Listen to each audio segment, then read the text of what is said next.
सबसे पहले मैं कल कोरोना पीड़ित महिला सावित्री, जो कि अभी तुरंत जिसने अपने एक बच्चे को जन्म दिया था, लेकिन संतान का सुख भोगे बिना मृत्यु उसकी हुई, मैं उसके प्रति इस देश की हर एक माताओं की तरफ से हार्दिक श्रद्धांजलि व्यक्त करती हूँ। मैं इसी साथ लगभग 2 महीना पहले सरलाही में एक मुस्लिम महिला, जो कि लॉकडाउन के समय में पुलिस के आतताई व्यवहार से अपने बच्चे को, 18 साल के लड़के को बचाने के लिए जब उसने कवर किया तो 60 साल की महिला का वहीं पे देहांत हुआ। मैं उन मुस्लिम महिला के प्रति भी अपनी हार्दिक संवेदना व्यक्त करती हूँ। मैं सरकार का ध्यान आकर्षण कराती हूँ कि ऐसे समय में भी इस ढंग से बल का प्रयोग हो रहा है जिससे लोगों की जानें जा रही हैं। साथ ही सभामुख महोदय, मैं प्रत्येक देशवासी से कल की घटना के बाद अपने आप को, अपने स्वास्थ्य की सुरक्षा करें और एक दूसरे की सुरक्षा करें, मैं विनम्र आग्रह करती हूँ। अब मैं नीति कार्यक्रम में आ रही हूँ। सभामुख महोदय,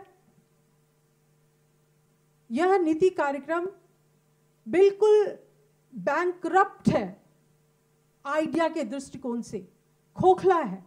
ये कोरोना के समय का, ये कोरोना संक्रमण के समय का नीति और कार्यक्रम है। ये कहीं से भी प्रमाणित नहीं होता है।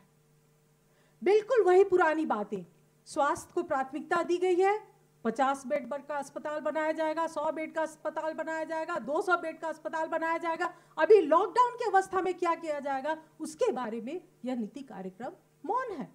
लॉकडाउन के कारण चारों तरफ अभी पर्दा है, पर्दा तो अभी उठा ही नहीं है। बड़े परियोजना की बात क्या करेंगे, लेकिन जो सबसे महत्वपूर्ण बात आनी चाहिए थी वो है राहत कैसे प्रदान किया जाए, देश की संपूर्ण जनता को कैसे सुरक्षा के संजाल में आबद्ध किया जाए, और जो लोग देश से बाहर हैं उनको कैसे अपने घर लाया जाए, उसके बारे में यह नीति कार्यक्रम मौन है। सभामुख महोदय, किसी भी नागरिक का या व्यक्ति का जो उसका घर पे और उसके परिवार पे अधिकार होता है, वो राज्य का व्यक्ति के ऊपर जो अधिकार होता है उससे बहुत उच्च होता है। इसलिए राज्य व्यक्ति के घर और परिवार के साथ रहने के अधिकार का हनन नहीं कर सकती है। लोग घर आएंगे, बीमार होंगे, इलाज होगा या नहीं होगा, मृत्यु प्राप्त करेंगे या नहीं करेंगे, वो दूसरी बातें हैं। सबसे पहले जितने भी देश विदेश में जो लोग हैं अपने घर और परिवार जाना चाहते हैं, उनको घर परिवार पहुंचाने की व्यवस्था सरकार तत्काल करे। इस संकट के समय में एक बड़ा अजीब प्रस्ताव सरकार ने लाया है, परिपूर्ण लोकतंत्र, कॉम्प्रिहेंसिव डेमोक्रेसी।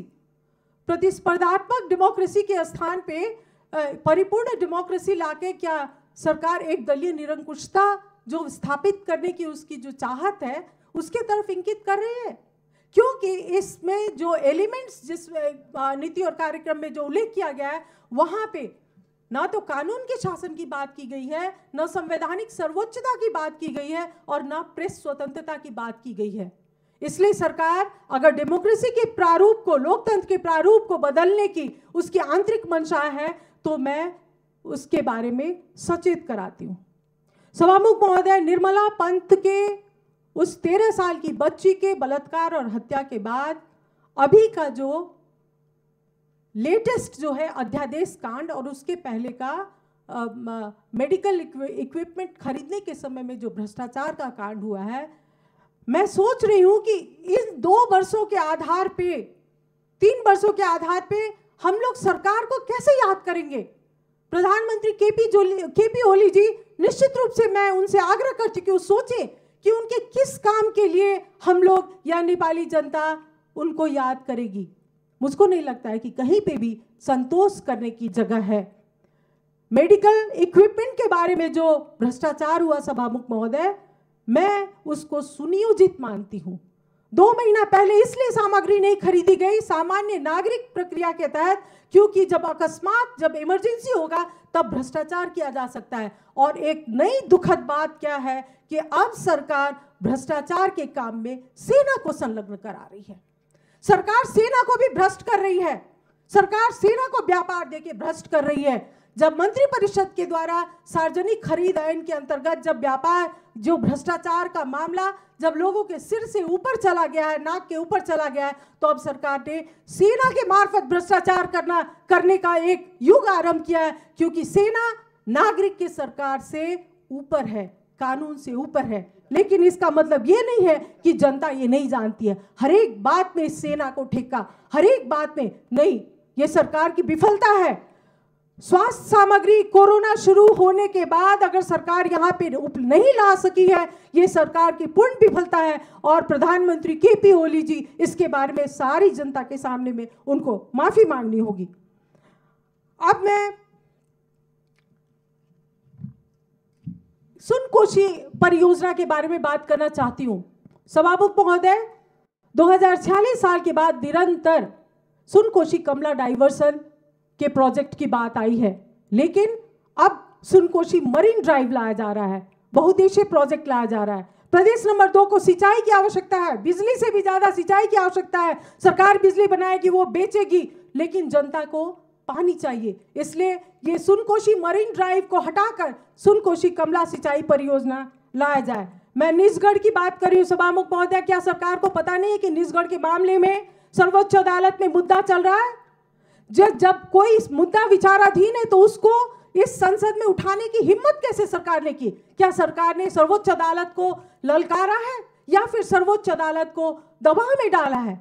साथ ही सभामुख महोदय, बहुत सारी बातें, लेकिन सत्य निरूपण तथा मेल मिलाप आयोग जिसके कारण आज भी शांति प्रक्रिया अधूरी है और लोग अटके हुए हैं। बेपत्ता व्यक्ति के संबंध में जो विधेयक है वह कानून का रूप नहीं ले पाया है, जिसके कारण शांति प्रक्रिया अधूरी है। शांति प्रक्रिया सरकार कब पूरी करेगी? उस बात को क्यों छोड़ा गया है? क्या यह विपक्षी दल के दमन के लिए किया गया है या पार्टी के आंतरिक लोगों को एक छड़ी दिखा के और नियंत्रण में रखने के लिए इस बात को छोड़ा गया है? इसके बारे में मैं ध्यानाकर्षण कराती हूँ। अभी लिपुलेख का विवाद भी आया है, लेकिन मुझको लगता है कि सरकार ने बिना भारत और चीन के साथ संवाद किए बिना ही जिस ढंग से सम्माननीय राष्ट्रपति महोदय के मुख से ये नया नक्शा निकालने की बात की है, उन्होंने हमारी विदेश नीति, उनकी क्षमता के ऊपर प्रश्न उठाया है। एक तरफ राष्ट्रपति महोदय कहती हैं कि लिपुलेख और काला लिपियाधुरा को प्रवेश करके और नक्शा बनाया जाएगा, दूसरी तरफ परराष्ट्र मंत्री कहते हैं कि संविधान ही बाधक है। सभामुख महोदय, विदेश नीति जुआ नहीं है, गैम्बलिंग नहीं है। वहां पर आप अपने दो छिमेकी देशों के साथ बात कर रहे हैं। इसी